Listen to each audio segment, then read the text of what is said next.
back, WNST, Towson, Baltimore, and Baltimore Positive. We are positively getting ready for a big week of football around here. Luke Jones is out in Owings Mills, monitoring all things Baltimore Ravens. Of course, if you're on our WNST tech service, you'll get the news first. It's all brought to you by our friends at Coons Ford Security Boulevard. Also, the Maryland Crab Cake Tour out, roll in the streets, brought to you by the Maryland Lottery in conjunction with our friends at Goodwill and Window Nation. Don't forget your Halloween shopping at Goodwill. And, of course, our friends at Window Nation, 866-90-NATION. We call these wise conversations anytime I bring on a guy who has written a book, especially a book about football. I've never had Tyler Dunne on. I am familiar with his work, as it says right here, and all my ex-workmates and the Dan Pompeys and the Bob Glaubers all writing about this. Founder of Go Long and is sadly up in that Buffalo area as winter sets in, but some pretty good football ahead up there. He has inked a book on tight ends and the blood and the guts. And, dude, let me start this by saying, first off, big fan of what you do, and I know Luke is as well, and sort of breaking down the game and writing a book, but I attended Ghost to the Post on Christmas Eve, December 24th, 1977. So I was out there as a 9-year-old child. My dad sort of wrecked Christmas for us. But when they named playoff games that were legendary, Ghost to the Post, and then Ozzie Newsome and what it's meant here, and finally Brian Billick, who's our partner here on behalf of the Living Classrooms Foundation, not just a tight end himself in the 13th round, but loved tight ends. So Baltimore and tight ends, it's great to have you aboard, man. The inspiration for the blood and guts. Oh my God. Hey, I appreciate all that. And I couldn't agree more. Baltimore, that is a hub for all things tight end greatness. That's so cool that you were at that game. And that game definitely worked its way into the book. Dave Casper didn't want to talk to me. He just doesn't like talking to anybody, I don't think. But I got a lot of his teammates. They kind of relived what that play was like, that day was like. But you're right. I mean, Baltimore, what can you say? Ozzie Newsome is unbelievable, obviously humble, understated, but he doesn't necessarily put himself out there a lot. So to sit down with Ozzie and really learn where he comes from, what he built in Baltimore from scratch, working out of the police barracks, right? You just can't take that away from him and what he means to pro football in the tight end position. So Ozzie Newsome alone, I think makes Baltimore, I don't know if it's tight end central, whatever you want to call it, a hub, an absolute hub for what this position became. Well, I guess the first game I learned before even baseball or football, I learned checkers, and then I learned chess. My uncle played chess. And when you think of the chess pieces, on a field, on a chessboard, we sort of have a queen in Lamar Jackson, in that he goes all over the board, right? But like tight ends are like sort of like, something out on the edge that defends things. But the tight end position has evolved from being really a blocking position that was meant to run the football to being this X factor, best athlete on the field. And look, I mean, your book chronicles all these names that we're familiar with, all the Hall of Famers, Shannon Sharpe, Ozzie Newsome, we mentioned Dave Casper, through Rob Gronkowski, through what we have here right now, which is Mark Andrews. We've been a little bit of a tight end factory here, even when the Owen Daniels period, where the tight end's always been a big part of the offense in Baltimore. So this is not some revelation to us here, but for the game and the evolution of the game, specifically in this century, a lot of things have been set up that's changed the game dramatically, not just the fact that Lamar is always looking for a tight end in this offense. I think that you can absolutely draw a connection from Ozzie Newsome and how he was discovered to Lamar Jackson and his skills being accentuated in this Baltimore offense, and Ozzie Newsome having the foresight to, all right, let's throw away everything we think we know about quarterback and offensive football and just let Lamar do his thing and put him in the best situations to just dominate like how he's been dominating his whole life. I mean, Ozzie Newsome growing up, if you want to take it way back, he grew up in the segregated South. Just unbelievable what he lived through at a very young age and how he was raised, how he wanted to go to a white school and prove, look, academically, athletically, I can compete with anybody. He did. He kicked everybody's butts in any realm he was in, goes to Alabama, plays for Bear Bryant, really not long after Alabama was desegregated. And by the way, did you know his mother was crushed and wanted him to go to Auburn? That's right. That's right. That's amazing. So, I think when he gets to Alabama, obviously it's a running team. He's a split end, but he's setting all these records, even not getting the ball a heck of a lot.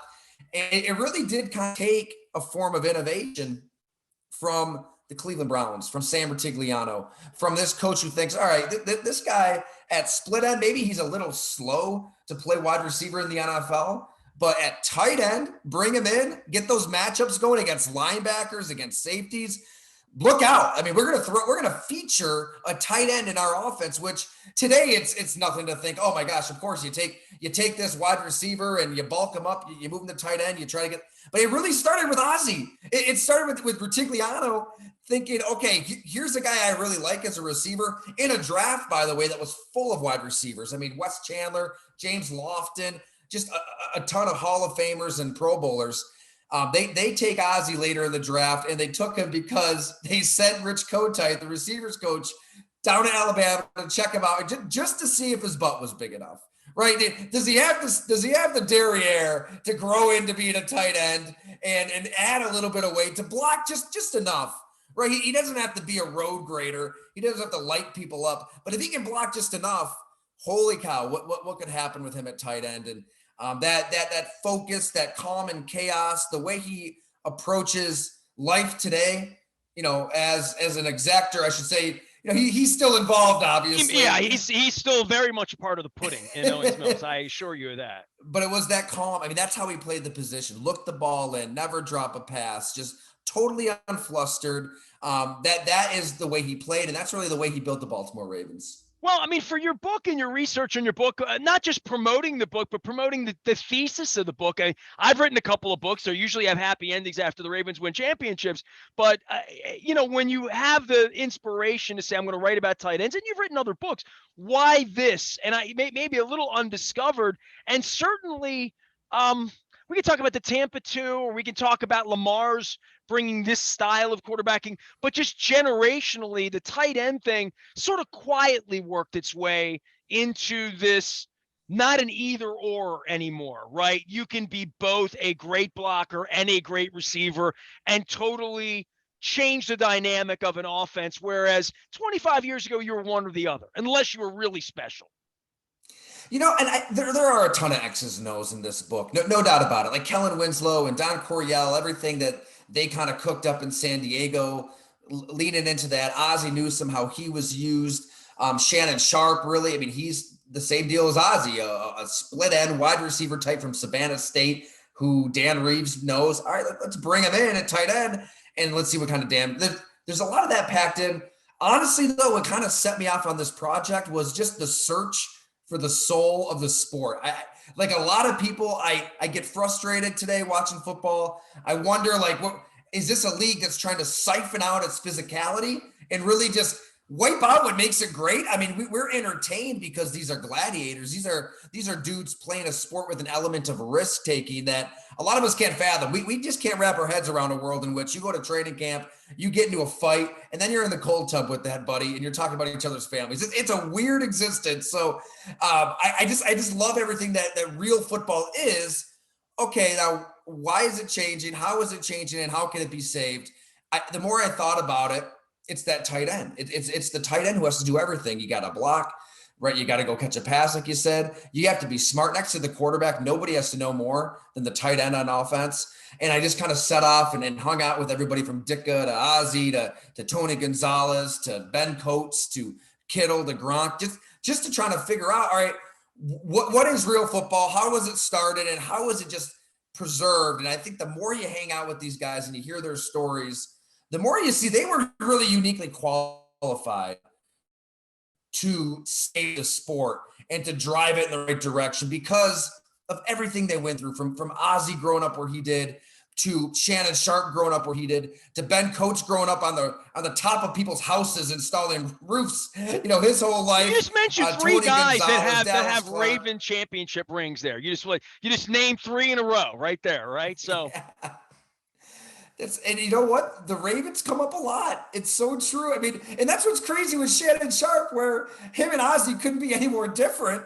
Shannon Sharp, that chapter is all about him having the time of his life and infusing the locker room with fun and getting on guys for how they're dressed when they get on the team plate and cracking jokes. And there's a ton of stories there Well, where Shannon he was is the team leader bombastic. here in '01, right? Like he helicoptered in, and along with Woodson and Saragusa, when we talk about that team, certainly on the Yeah. offensive side for a defensive team, Shannon was larger than life, calling Plexico burst, plexiglass. I was standing there when he did it. So Tyler Dunne is here. The book is Blood and Guts, how tight ends save football. You can check it out on the internet. You can also follow Tyler and his work in football and covering football and telling the stories of football as much as anything else.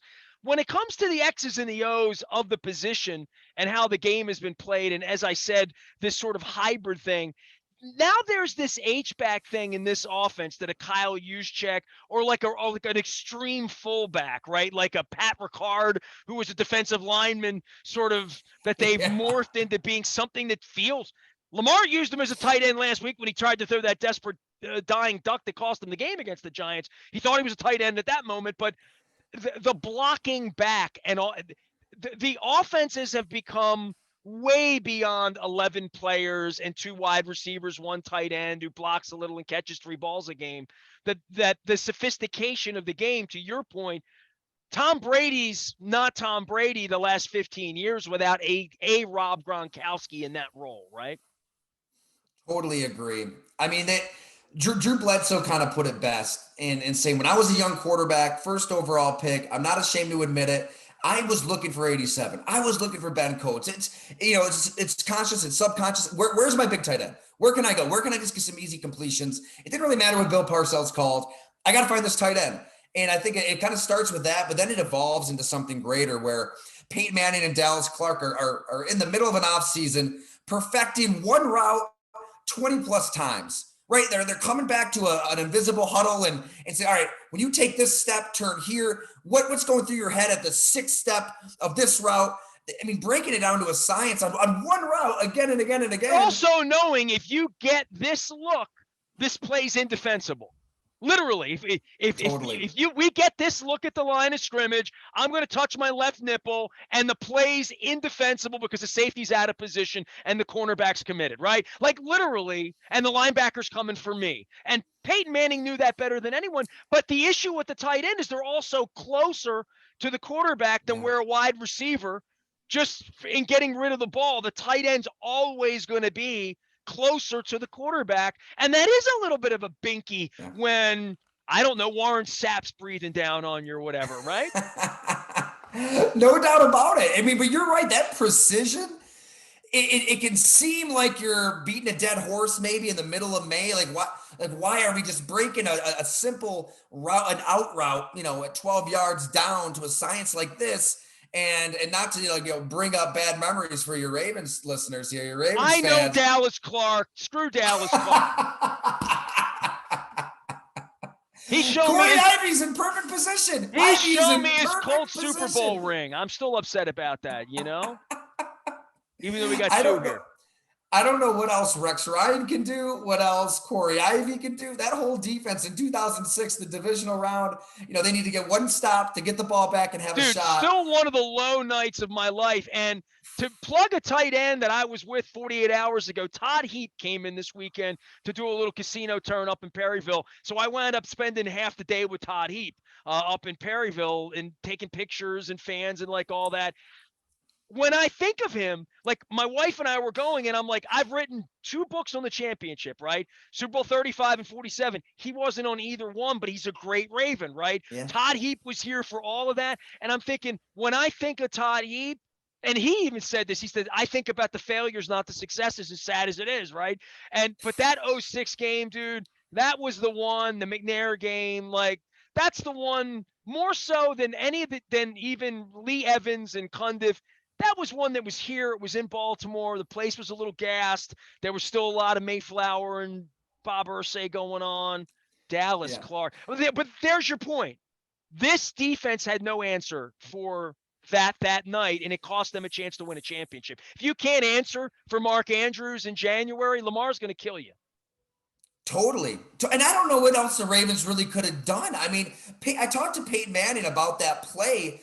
He gets up to the line, calls a timeout, goes back to talk to Tom Moore to figure out the best play. Or he's thinking, okay, Rex, he might just send an all-out blitz, or they might be in this other coverage, with two man and a two deep with man underneath. And we want to try to figure out a play that's going to work against anything. If they do this, Dallas, maybe we can set them on a sail route. If they do that, we can do it. So he gets up there. He actually misreads it. He thinks an all-out blitz is coming, and it's not. They back off, and Dallas cuts his route off. And Peyton Manning's throw, it's not even that great. It's kind of a wounded duck, but it gets there right when it needs to get there. And it's crazy to rewatch and think, how was it not deflected? How did it just sift right past Corey Ivory's fingertips? But to your point, I mean, the tight end, that time of year is when you shine. I mean, that is your opportunity with everything on the line, whether it's Gronk, Dallas Clark. I mean, we see it again and again, George Kittle. Everybody that I talked to for this book, it was pretty clear. Like when you need a play, you're going to the tight end. I think that's kind of why they get ticked off on the pay scale. I mean, next to specialists and fullbacks, nobody's paid less than a tight end. You have to do everything. You have to block, you have to catch, you have to make the big play in the big moment. Maybe it's changing with Kittle, Kelsey getting some decent money, but God, then you see what wide receivers are getting. They're still getting paid a hell of a lot less than them. So that's what I don't understand. Well, I remember when Brian Billick said to Ed Reed, Ed, you might be the best player in the sport, but you're safety. I have to pay you like a safety. You're not a corner. And then it's, but Ed, go stop Gronkowski. Oh, okay. Tyler Dunne is here. He has written a book on the blood and guts of football, how tight ends save football. All right, so let's get off the book. Everybody should go buy it and read up, and it's got great stories and a lot of Raven angles. Let's talk about the Ravens, and not necessarily in the here and now of Giants game or, Browns this week, but just where you are on the season and Lamar, and you are checking in from Western New York, where it's been a good week, at least in regard to the Chiefs and in regard to how the football team's performing there. It looks like Buffalo's the toast of the AFC for now. But it's been a fascinating year, and certainly in our division with Pittsburgh, Cleveland, Cincinnati, where Burrow is and all of this. The Ravens look to be a little like sort of shaken here, that things aren't normal in Baltimore this year. I know it. It's my concern with Baltimore would be what's changed from the last few years, right? I love Lamar Jackson. I love the style in which they play, where as everything kind of gets spread out, as everything gets finesse, as teams are seeking, thin players and 230-pound linebackers, and it's going that direction. Here's a team that will just, drag you into the back alley and bludgeon you. And I think there's a value to that, where teams just aren't ready for what Baltimore's going to bring. You even saw it in the Buffalo game. I mean, the first half, my God, they're just playing downhill. They're rolling downhill. The Bills have no answer. Yet the Bills finally, when the Ravens dropped that potential interception late in the first half that could have made it an absolute rout, the Bills started to figure them out, right? And they started to punch back. And that's what made me think, okay, the Bills they can play this style now. They haven't been able to play that style. So is that a concern? Can Baltimore then in turn change it up? I mean, can they start throwing the ball all over the yard if they have to win that type of game? That's what I still don't know. And I'm not telling your listeners anything you don't know, but when you get into January, as great as Lamar is, as powerful as this rushing attack is, as good as the defense can be when they're healthy, if it's a shootout, can they win that style of game? I think that Lamar is a way better passer than anybody gives him credit for, but I think there's real concern that they can do that if it becomes that type of game. Well, he does need receivers, right? I mean, no Bateman last week, maybe totally. this week. Bateman's, he and Peters and Marlon Humphreys, a lot of personality here. 3-3 is disappointing to everyone. And then there's just like during Cleveland week, I spent the whole week talking to these Cleveland writers about Deshaun Watson's money and what a maniac Haslam is and how they're always disappointing there. But here, that has so affected everything about Lamar's money and Lamar's contract and Lamar's future. And when Lamar throws a lollipop pick, every week sort of this weird referendum on the quarterback. And the fact that he's not signed, and to your point, got off to a great start, throwing the ball well, but part of that, somebody's got to be there to catch it. And the other part of that is Ronnie Stanley back now, right? They're trying to get the running game together and get Dobbins back together. They haven't put the team that Eric and the great Ozzie Newsome put together on the field yet. And I mean, they're out dumpster diving now with Deshaun Jackson, a JPP 2 weeks ago. I mean, they got the over 35 crew coming in here at this point. Yeah. It's a different kind of season for them. It feels like they're slogging in October in a way that this should be easier if they could get their horses to the course. And I wonder if does the name Greg Roman come up often there, because he was here in Buffalo. He's a genius when it comes to designing a run game, and almost by accident. I don't think like he sought Colin Kaepernick and sought Tyrod Taylor and sought Lamar Jackson, but he kind of became this mobile quarterback, guru of figuring out how to unleash a quarterback as a runner. But beyond that, the route concepts. I'm sure you've talked to wide receivers. Like I talked to Willie Snead this offseason, and guys just say it's kind of simple, right? And there's not a lot of complexity to the pass game in terms of how plays are designed. Now, is that Roman or is it personnel? Do they not have the wide receivers? When they brought Willie Is it a Snead mix? in, all fairness, I've seen definite things where Lamar's staying in the pocket. Now, whether he can be accurate from there all the time, whether guys are going to catch the ball, and to my, other than Andrews, there's nobody here proven, like really proven that when it comes nut cut time, that they're Anquan Bolden or that they're Steve Smith or that they're Derek Mason, or, I'm just going through, we haven't had a whole lot of riches here in regard to drafting Travis Taylor and Mark Clayton and Rashad Perry. I can go through the whole history of all that the way you'd probably go through the Bills quarterbacks and failures since Jim Kelly, right? But I would just say for them, they have evolved. And when Willie Snead was here, they were running what Flacco called a gimmick offense, right? A high school offense where it was just crack down, crack down, crack down. We're going to run the ball. We're going to run the ball. We're going to run the ball. We're going to be in second and two. And maybe if we get in a pinch, we'll throw the ball to you. But they were trying to throw the ball 18, 24 times a game early on. They're trying to throw more now. I mean, they're trying to throw differently.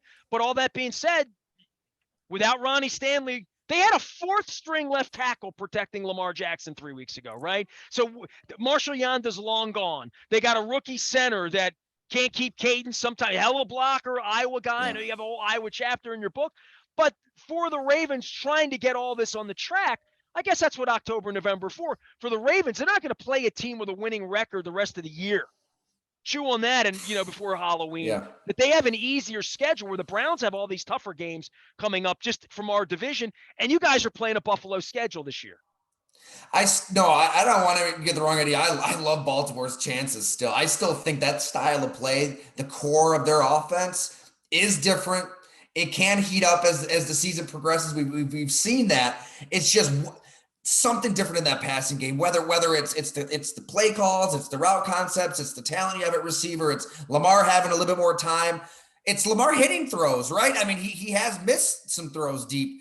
You're right. It's we're in that business of like pinpointing this is what needs to change, and once this changes, they'll be okay. It probably is just like a blend of a little bit of everything. And hell, I'm not going to count this team out. I'm not going to count this quarterback out. I think when you get into January, you need a special superhuman-like talent at the most important position on the football field, quarterback. Well, obviously tight end is most important. Right? That goes without saying. And they've got that in Lamar Jackson. So I think the Ravens, absolutely, they're going to be 3-3, right? There's a lot of question marks. They're going to be okay at the end of the year.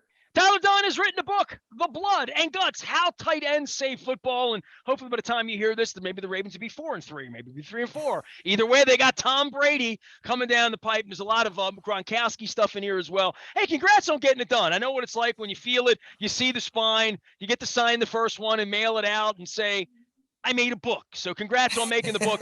Good luck to you on selling the book and certainly everything you're doing. Give everybody a little background on how they can find you other than the book, because, I mean, you're very, very active in the football space on Sunday nights and Mondays as well. Hey, thank you so much for the opportunity, man. It was great talking to you here. So I run the website golongtd.com. So started my own long form site to write features, profiles, dig a little deeper than the surface with and social far like hitting pause and learn a little something. So if people want to sign up to the newsletter, would love to have you join the community. Appreciate it, brother. Take care of yourself. Tyler Dunne, go find him out on the interwebs. And you can find me, of course, on the Maryland Crab Cake Tour presented by our friends at the Maryland Lottery. Friday at the Gunpowder Lodge. Last week we did the birthday cake and Fadley's down in the city, moving out to the county this week, putting the whole schedule together for the month of November. It's all brought to you by our friends at the Maryland Lottery. I have some Raven scratch-offs to give away as well. These right here and our friends at Goodwill and Window Nation. I am Nestor. We are WNST, AM 1570, Towson, Baltimore. These wise conversations continue at BaltimorePositive.com.